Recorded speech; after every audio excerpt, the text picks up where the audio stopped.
Moving on to the next speaker in the agenda, we have Dr. Soundarapandian, Professor and Dean, School of Management Studies, Gandhigram Rural Institute, Gandhigram, Tamil Nadu. Hearty welcome, sir. Thank you. Dr. M. Soundarapandian has over 34 years of experience in teaching at PG level and more than 28 years of experience in research. He has completed 20 minor and major projects with the assistance of UGC, ICSSR, Ministry of Rural Development, AICTE, Bharat Gyan Vidyan Samiti, and State Resource Center for Non-Formal Education. He has guided successfully 29 PhD candidates and 68 MPhil candidates. He has served as mentor for one PDF candidate. He has published 33 books with ISBN and 148 articles in various international and national journals and in edited books. More than 200 papers were presented in various seminars, conferences, and have visited Malaysia, South Africa, Thailand, UAE, Indonesia, Bangladesh, in and around UK, and other places for interesting papers in the international conferences. In addition to teaching and research experience, he has served in many administrative positions also. He has also served as the national level monitor for Special Monitoring Program of Ministry of Rural Development, Delhi. For his credit, he has organized 21 seminars and workshops and refresher courses for college teachers. He received the Young Economist Award, Bharat Jyoti Award, Senior Economist Award, and Eminent Educationalist Award for his academic achievements. We are really happy to have you amongst us, sir, today. May I now request Dr. Soundarapandian to take over a session on challenges and strategies in protecting the informal sector workers during post-COVID-19 period in Asia. Sir, please. Thank you, Dr. Lakshmi Prabha. And I am thankful to the conference president and Dr. Tinavakaras for giving this opportunity to share my view on the field of informal economy. My theme is COVID-19 crisis and the informal economy, issues and strategies in Asia. I have selected the theme because at present over 2 billion workers are earning their livelihoods in the informal economy. This is 62% of all those working in worldwide. Informal employment represents 90% of the total employment in low-income countries. That is 67% in middle-income countries and 18% in high-income countries. I selected the theme in the Asia because the share of informal employment is on average 71.4% in developing Asian countries and 21.7% in developed Asian countries. So I selected the theme for the informal economy in Asia.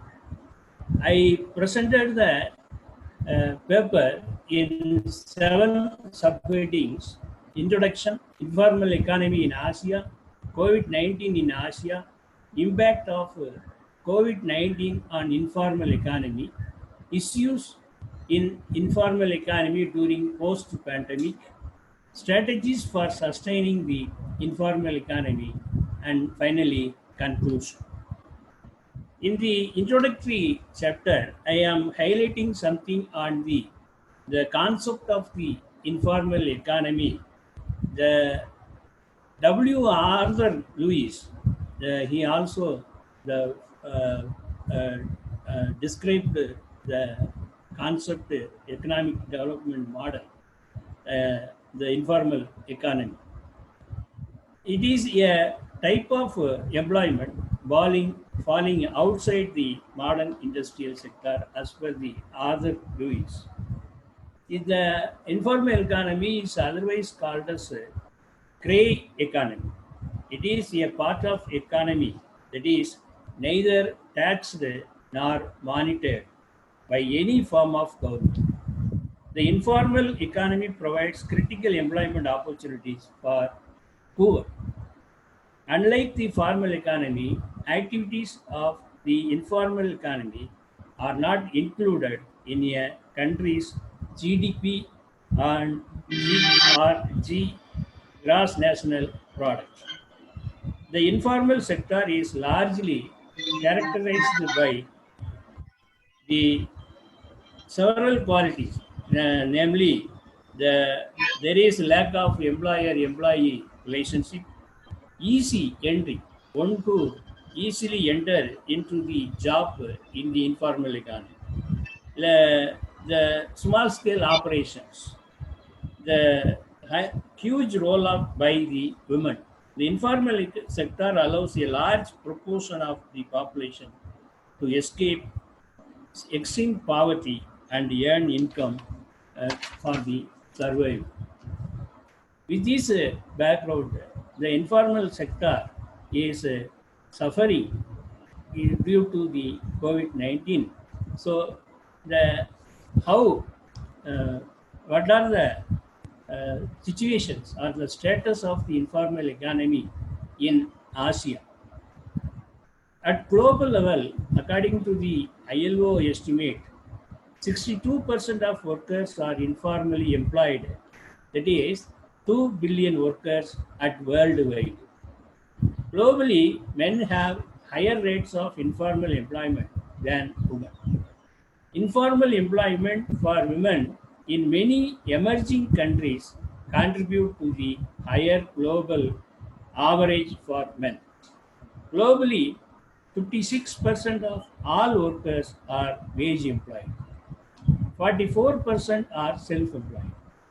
Globally, among the world's informal workers, 64% are self-employed. This is the global situation uh, about the informal economy.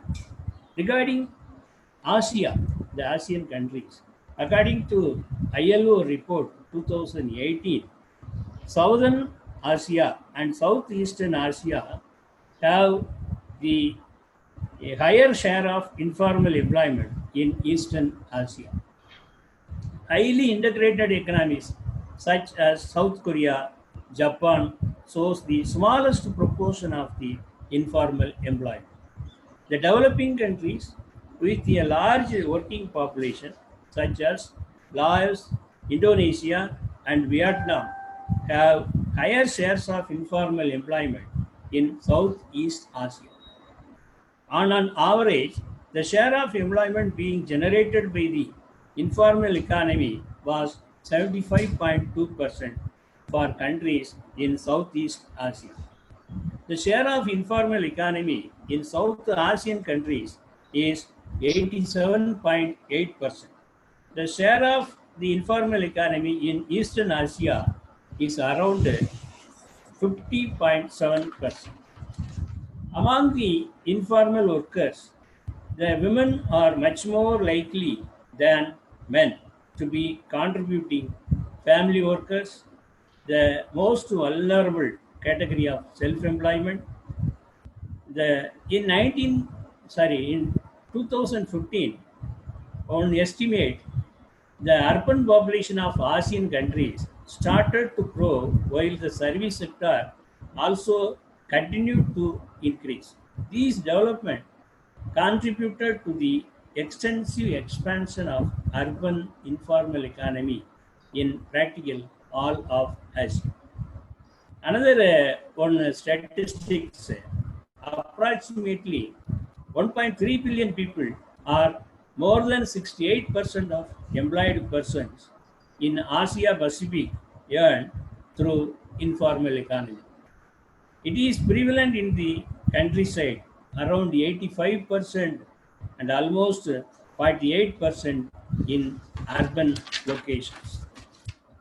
64% of all employees in the workforce are informal in South Asia and 53.6% in Southeast Asia Pacific. Of the entire rural workforce, 85% in Asia is informal, and the share of informal workers in the total urban workforce drops sharply in all sub-regions of Asia. The share of informal workers in the total agricultural workforce is extremely high, over 85%, but the share is lower in industry in Asia. Similarly, the share of informal workers in the services workforce is lowest everywhere in the world as in Asia. And regarding the COVID 19 in Asia, it is started in the Wuhan, Hubei, the China. That is it is one of the ASEAN country. As of 17th May 2020 in Asia, the confirmed cases was 7 lakh 78,130, and the recovered cases 4 lakhs 45,698. The deaths also 24,302. And the countries with the highest numbers of confirmed cases are Turkey, Iran, India, China, Saudi Arabia. After the outbreak in China, South Korea and Taiwan have successfully controlled the pandemic. The highest numbers of deaths are recorded in Iran, China, Turkey, China, and Indonesia, with more than 20,000 deaths combined. 27th February to March 1, the Doblat Chamath event in Kuala Lumpur, Malaysia. The many people have infected in several Southeast Asian countries due to the Chamath function. In Malaysia and Singapore, the dominations of migrant workers was not practiced the social distancing, which lead to a significant rise in cases in both countries. Iran is the most hit country in Asia in terms of mortality rate, raising concerns of an economic collapse due to declining oil prices. Japan was also affected by the pandemic with the postponement of Olympics 2020. There is rising fear of recession across the continent after a streak of stock market losses in the countries of South Korea, Singapore, Qatar, Philippines, Indonesia, and India. These are the overall picture about the COVID 19 in ASEAN countries. The next part is impact of COVID 19 on informal economy, especially in Asia. The overall, the global level, according to the recent report by ASEAN Development Bank, the global economy could suffer between $5.8 trillion dollars to $8.8 trillion dollars in losses, equivalent to 6.4% to 9.7% of GDP as a result of coronavirus. Another projection by the IMF at the global level, the report says the global economy is contracting sharply by 3% in 2020. Looking at advanced economies, economic growth as a whole is projected to be minus 6.1% in 2020. Most advanced economies are forecast to contract this year, including United States minus 5.9%, Japan minus 5.2%, UK minus 6.5%, and Germany minus 7%. Regarding the impact of the COVID on informal economy in ASEAN countries, the ADB, the ASEAN Development Bank, projected the economic loss in Asia and the Pacific covered range from $1.7 trillion under a short containment. Short containment, that is the 3 months scenario, uh, to $2.5 trillion under a long constraint scenario of 6 months, with a region accounting for about 30% of the overall decline in global output. The People's Republic of China could suffer losses between $1.1 trillion and $1.6 trillion. Global employment decline will be between 158 million and 242 million jobs, with Asia and Pacific comprising 70% of the total employment losses. Labor income around the world will decline by $1.2 trillion to $1.8 trillion, 30% of which will be felt by the economies in the ASEAN region, are between $359 billion and $550 billion in South in the ASEAN countries. Informal sector jobs are characterized by the lack of basic protection. That is, it is very difficult for the social protection coverage. In many Asia Pacific countries, more than 3 in 4 workers in tourism sector are in the informal jobs, leaving them especially vulnerable to the negative impacts of the COVID-19 crisis. According to ILO, there are 772 million informal workers under complete lockdown in Asia Pacific regions. 40 crore informal sectors will be affected in poverty due to COVID 19. So, the impact of the COVID on the informal economy in Asia and the global economy. The next part, I am highlighting some of the issues in the informal economy during the post pandemic. Because in response to the exponential rise in COVID 19 infections, many countries across the regions are implementing lockdown, travel restrictions, social distancing policies, workplace or school closures. These measures have a sudden and drastic impact on workers and enterprises. First one is decline in employment. By April end 2020, nearly 81% of the global workforce lived in countries with mandatory or recommended workplace closures. In the current crisis, the impact of employment was immediate and sweeping as a result of lockdowns and other measures. An expansion of the informal economy following the financial collapses and permanent closure of the formal micro MSME, micro, small, and medium enterprises, triggering an unprecedented range in unemployment and underemployment. Second issue the, is extreme poverty and inequality. The employment drops implies that numerous workers around the world are facing or will face a loss of income in many cases, leading them and their families to deeper poverty.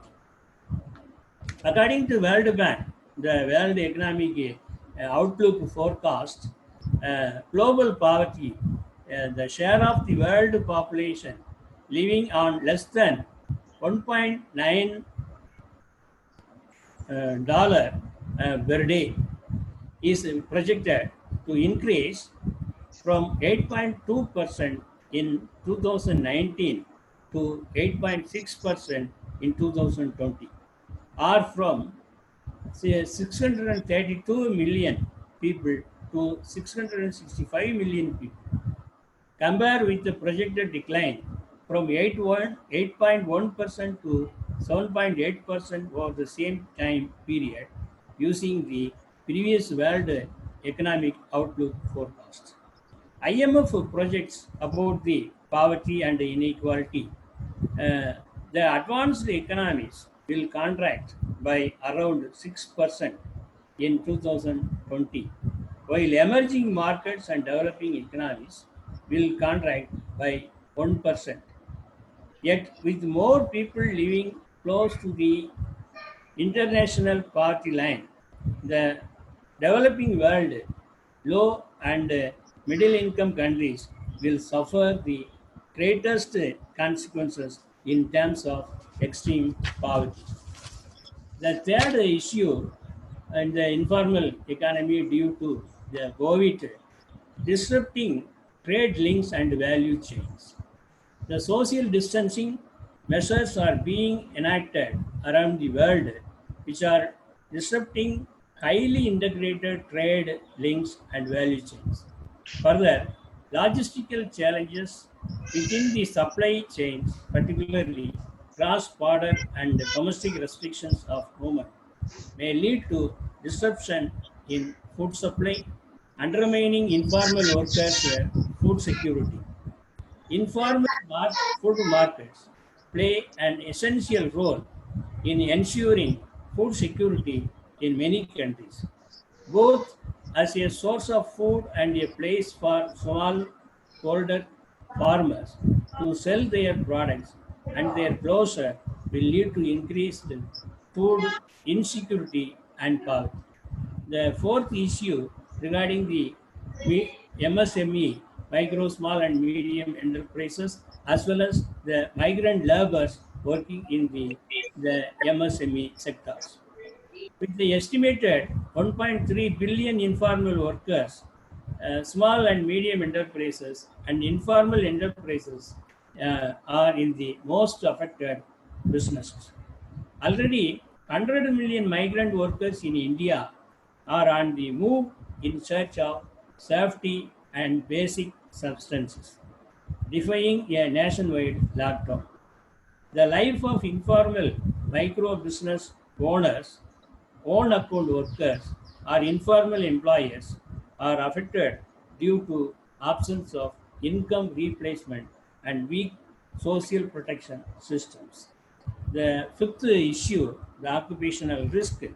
Physical distance, Physical distancing is difficult to apply by those working as street and market vendors, domestic workers, home delivery workers, etc. So they are mostly the informal sectors.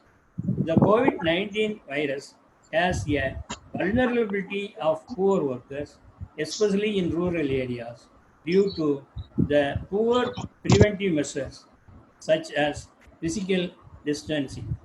The migrant workers do not, mostly the informal economy, do not have guaranteed access to medical care and no income security through sickness employment, ensuring the benefits. Finally, the strategies for sustaining the informal economy after the COVID or during the post COVID 19. There are some specific suggestions, measures, or the strategies for sustaining the informal economy. They are number one, social protection measures. At present, the temporary social protection measures are extended to the informal workers. Our government also is providing some of the benefits temporarily to the migrant workers or the workers in the informal sectors.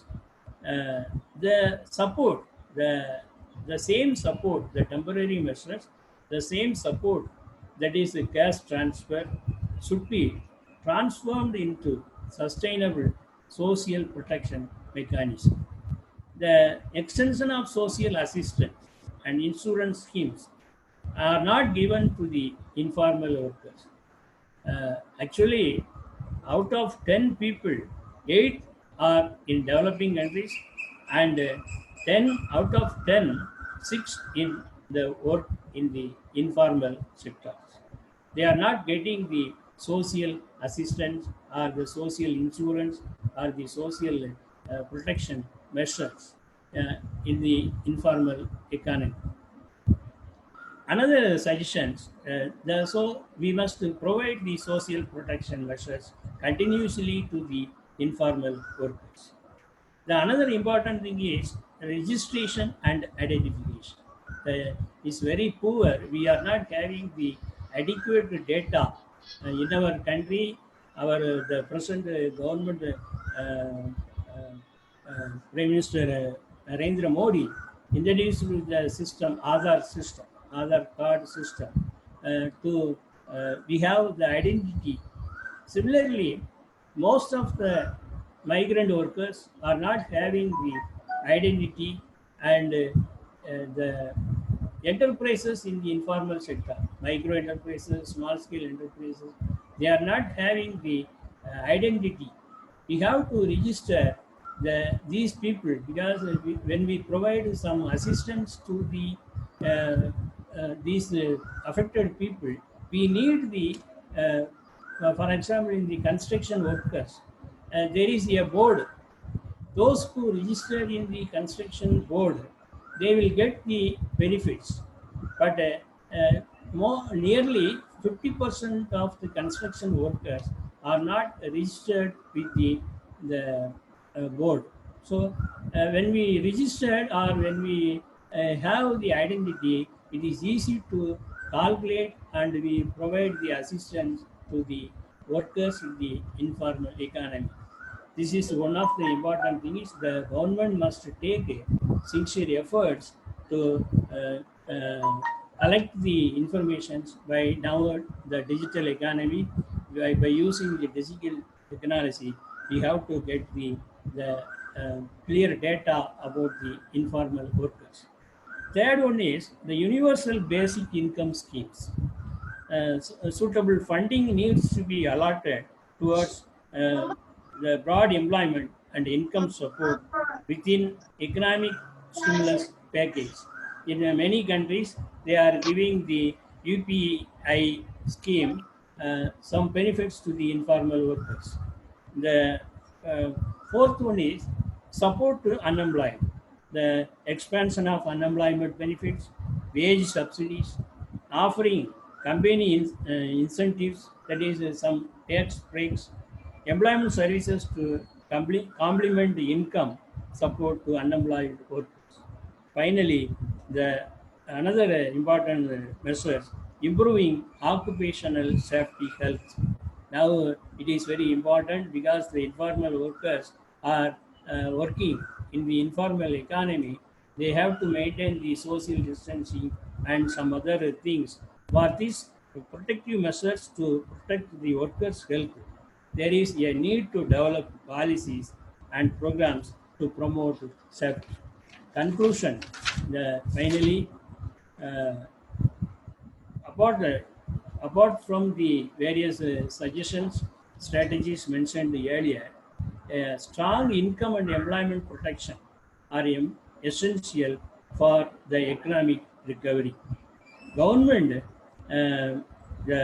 must manage the supply chain disruption, support and deepen e-commerce, logistic for the delivery of goods and services, fund temporary social protection measures, unemployment subsidies, distribution of essential goods and services. So, uh, so this is the concluding remarks. I thank you. Uh, I thanks. I extend my heartfelt thanks to the conference organizer and the participants, those who are uh, for their patience hearing. Thank you. Thank you very much.